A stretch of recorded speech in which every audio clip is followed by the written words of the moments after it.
Roger, I really appreciate you taking the time to talk. I have been concerned that you might feel upset about Nadi living with me instead of with you. I wanted to have a conversation about her.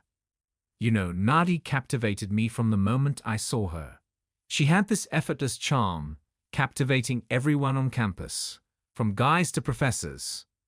Her long wavy raven hair, those irresistible lips, the way her breasts moved as she walked, and her hips, always in motion.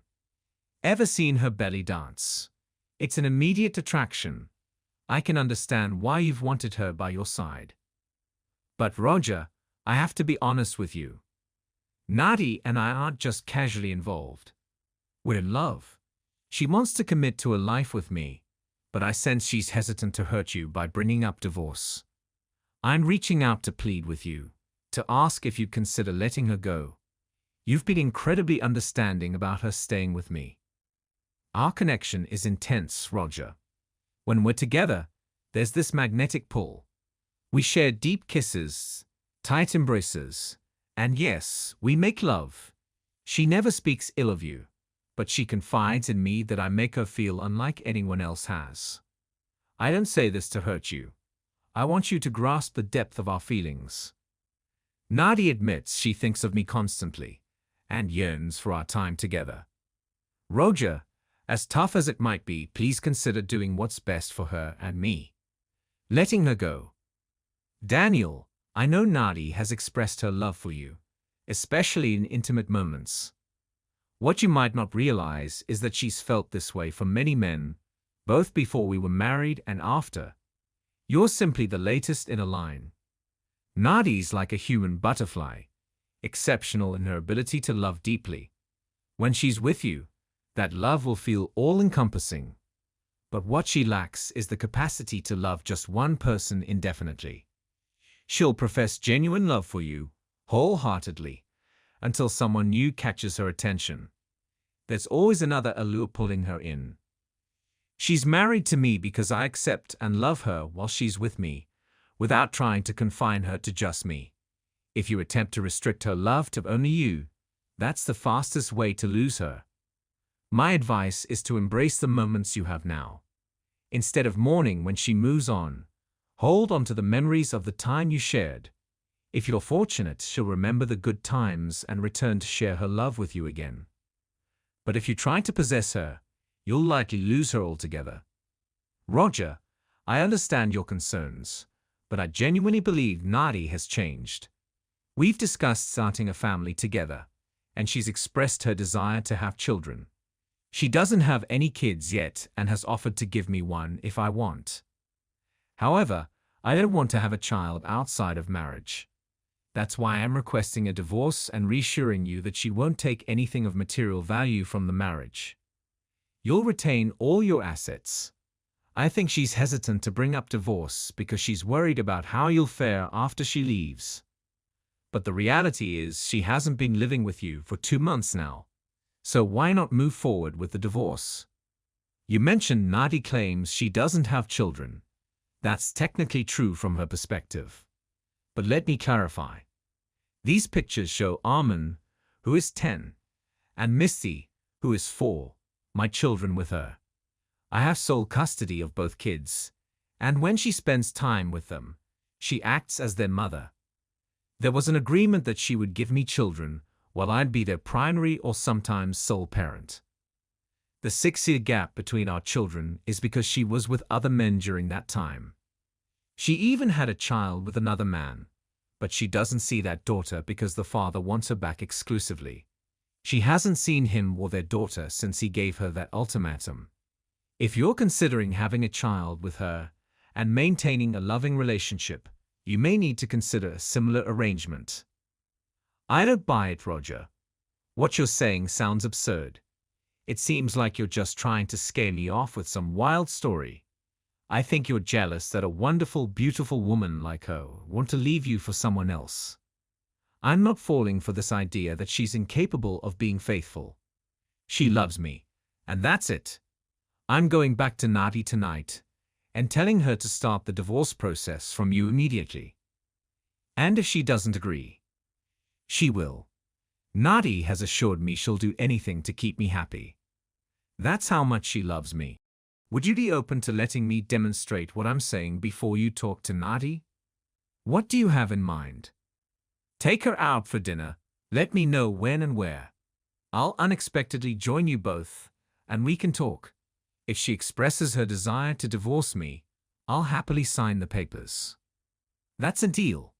Actually, I'll have the papers prepared and ready for you to sign. At the restaurant. Roger entered the restaurant and spotted Nadi and Daniel. Nadi, lovely to see you.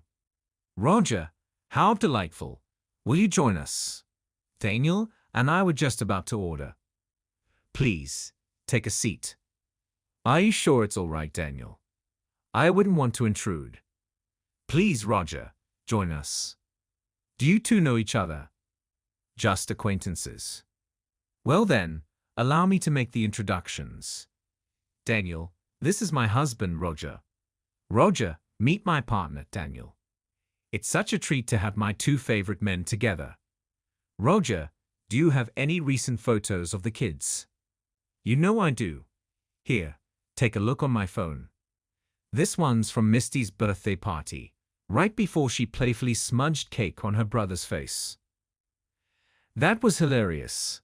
I had such a blast. I wish I could have stayed longer, but Daniel had tickets to the play. Roger, you've done an incredible job raising the kids. I am immensely grateful. Daniel inquired. So you're saying you're their mother? Yes, I gave birth to them, and Roger has custody. Aren't they just adorable?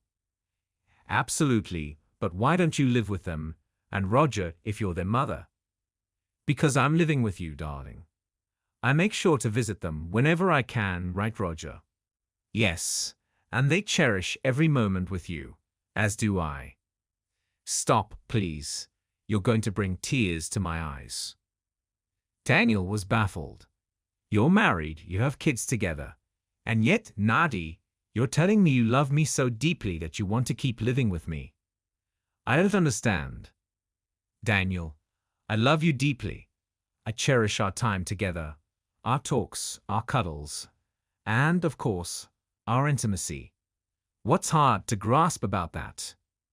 If you enjoy being with me so much, why not divorce Roger and marry me? We could co-parent the kids with Roger. Why would I do that? Roger and I have a wonderful marriage. I love him dearly. Most importantly, he comprehends me and my needs. He loves me without the confines of traditional beliefs. This idea of one man and one woman. Aren't you content with the love we shared? I was until tonight. Nadi, if you truly love me, you not only have to come home with me tonight, but you also have to agree to divorce Roger and marry me. If you love me as much as you say, you'll do what I ask. Daniel, I do love you just as much as I've said. But you don't understand my capacity to love several men deeply. Hasn't our time together been wonderful? Can't you just cherish it while you have me? Because I can't share the woman I love with other men. I love you exclusively, and I want you to feel the same way. Well, looks like you missed out on the kindergarten lessons. What? Sharing. It's a kindergarten thing. Roger, could you take me home tonight? Daniel's pushing me to do something I'm not up for. I might not want to stay with him anymore. What about dinner? Don't we have stuff at home? Of course, I've got things you love. Like your amazing shrimp salad. With loads of diced sweet pickles. Let's go. I'm famished. Daniel stumbled. But, honey, I'll swing by for my stuff when you're at work. Daniel, I'm sorry it didn't work out. I enjoyed our time together. I just can't be possessed by any one man. Roger concluded, sorry, pal. I did warn you. At the house? Kids, guess who's here to visit? Mommy, Mommy. They dashed to embrace her. Oh, my darlings, I've missed you both. We missed you too, Mommy. How long will you stay this time? Before she could reply, Roger intervened. Let's not worry about that. Let's focus on making the most of our time together. After the kids were tucked in bed, Nadi asked Roger to talk. You're an incredible man. Many wouldn't allow their wife to explore love with others. I've come to appreciate more and more how unique our love is. Thank you, Roger. I truly love you. And I love you. Have you ever felt tempted to make me stay, to be faithful, and just be intimate with you?